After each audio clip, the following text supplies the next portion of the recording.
Level 1. The phone call. You're nobody. A paralegal at a mid-sized firm in Chicago. $72,000 a year. Student loans, a one-bedroom apartment. Nothing special. Then one Thursday night, your phone rings. Unknown number. You almost don't answer. The voice on the other end is calm. Too calm. He says your name like he's known you for years. He says the senior partner recommended you. He says there's a situation that needs discretion. He doesn't say what kind. He offers you $5,000 for one weekend. All you have to do is drive to a lake house in Wisconsin and collect some documents. Shred them. Ask nothing. Tell no one.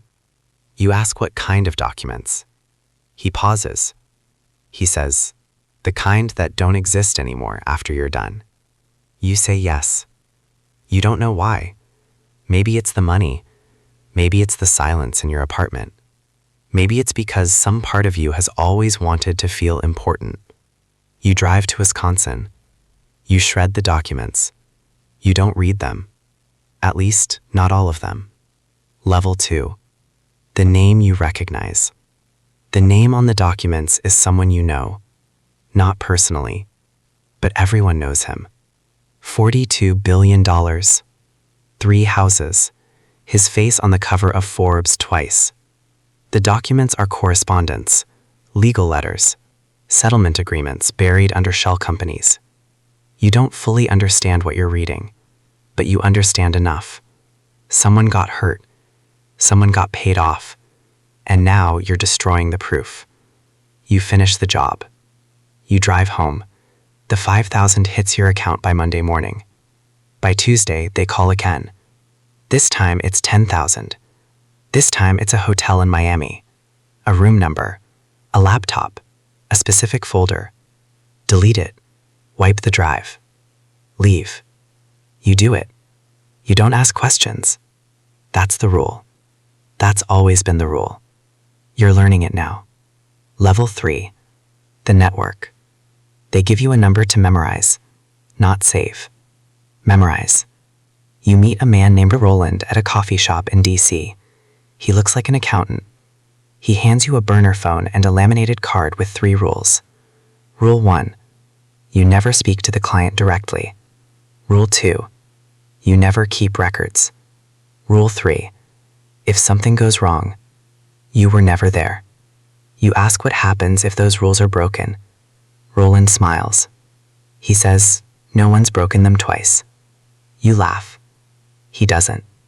The jobs get more specific now. A witness who needs a flight out of the country. An assistant who needs to be convinced to sign an NDA. A journalist who's been asking the wrong questions. You don't touch anyone. You just make things quiet. You're good at quiet. Your rate is now $25,000 per job. You buy a better apartment. You quit the firm. You tell your mother you got a consulting position. She says she's proud of you. You smile. Level 4. You see what you're protecting. The client is Elliot Hargrove. You finally hear the name spoken out loud in a room you're actually inside. Not a document, not a redacted brief. His name. In person. You're in a boardroom on the 47th floor of a building in Manhattan. Floor-to-ceiling glass. The city looks small from up here. Hargrove isn't what you expected. He's quiet, mild-mannered, wears reading glasses. He thanks you for your work. He calls it essential infrastructure. You find out what you've been protecting. A lawsuit. 23 former employees. A factory in Vietnam. Medical claims that were buried. A payout that was structured so that every victim signed away their right to speak. You helped destroy 3 depositions connected to that case. You didn't know that then. You know it now. You sit in that boardroom and the city shimmers behind the glass. And you realize you're not a fixer. You're a wall. You're the wall between him and the truth. The next transfer is $50,000. You accept it. Level 6. The paranoia starts. You notice the car first. Black sedan. Parked across from your building 3 mornings in a row. You mention it to Roland. Roland says you're being watched. Not by enemies, by the network. Routine surveillance. He says, we protect our assets. He says it like it should comfort you. It doesn't. You start sleeping with your phone across the room. You stop using your real name on reservations. You change your routes, your routines, your friends. You don't have many friends anymore. The ones you had ask where you've been. You say work. They stop asking after a while. You fly to Geneva. You fly to Dubai. You fly to a private terminal in Singapore and meet a man you were never told the name of. And you hand him a hard drive and he hands you an envelope. And you walk away. And you never look back. And you don't sleep on the flight home. You're making more money than you ever dreamed. You feel nothing about it. Level 6. Someone talks. Her name is Priya Anand. She was one of the 23. Vietnam. The factory. She's been talking to a reporter at The Atlantic. The story is almost ready to publish. Your job is to find out what she knows. Get close. Gain her trust. Report back. You find her through a legal aid clinic in London. You pose as an activist. You sit across from her in a small office in Hackney, and she tells you her story. And it takes 40 minutes. And she cries twice. And she shows you the scars on her hands from the chemical burns. And she says she just wants people to know. She just wants people to know. You report back. You tell Roland what she has, what she's planning, who the reporter is. You don't ask what happens next. That's the role. But 3 weeks later, the story disappears. Priya Anand goes quiet. The reporter moves to a different beat. You tell yourself she was compensated. You tell yourself it was handled cleanly. You tell yourself a lot of things. You don't believe any of them. Level 7. You know too much. The jobs slow down. Roland stops returning calls within the hour. There are gaps. Delays. New handlers you've never met. You understand what this means. You've been in the network long enough to know what happens to people who know too much and become more liability than asset. You start building an exit. A folder. Encrypted. Names. Dates. Transactions. Locations. Everything you were never supposed to remember.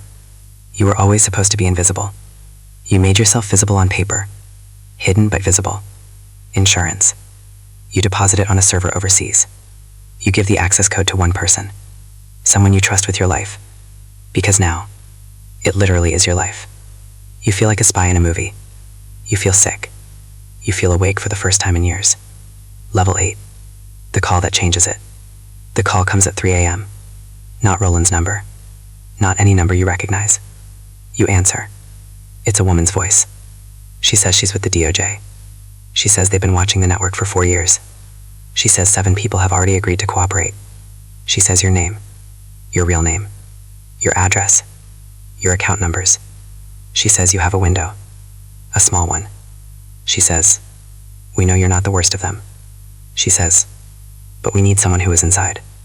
You sit in the dark of your apartment, the one you bought with money that doesn't exist on paper. The city hums below. You think about Priya Anand, her hands, her story, the way she said she just wanted people to know. You think about the documents you shredded in Wisconsin, the laptop in Miami, every flight, every envelope, every silence you sold. You think about your mother saying she's proud of you. Final level. The weight of it. You call the number back at 6 a.m. You say one word. Yes. The trial takes 2 years. Hargrove's legal team is the best in the world. They delay everything. They discredit everyone. They make it last. But it doesn't disappear. Not this time. You testify for 4 days. You say every name, every location, every job. The courtroom is silent when you describe Priya Anand. The reporter is in the gallery. She's writing again. Hargrove gets 12 years.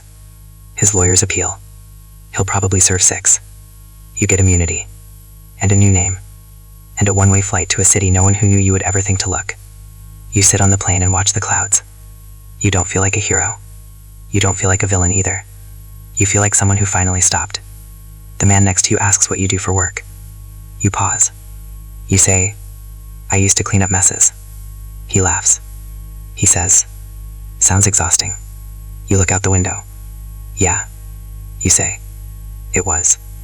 If you made it to the end, you already know what separates the people who get out from the ones who don't. It's not courage. It's not evidence. It's the moment you finally decide that what you know is worth more than what you're being paid to forget.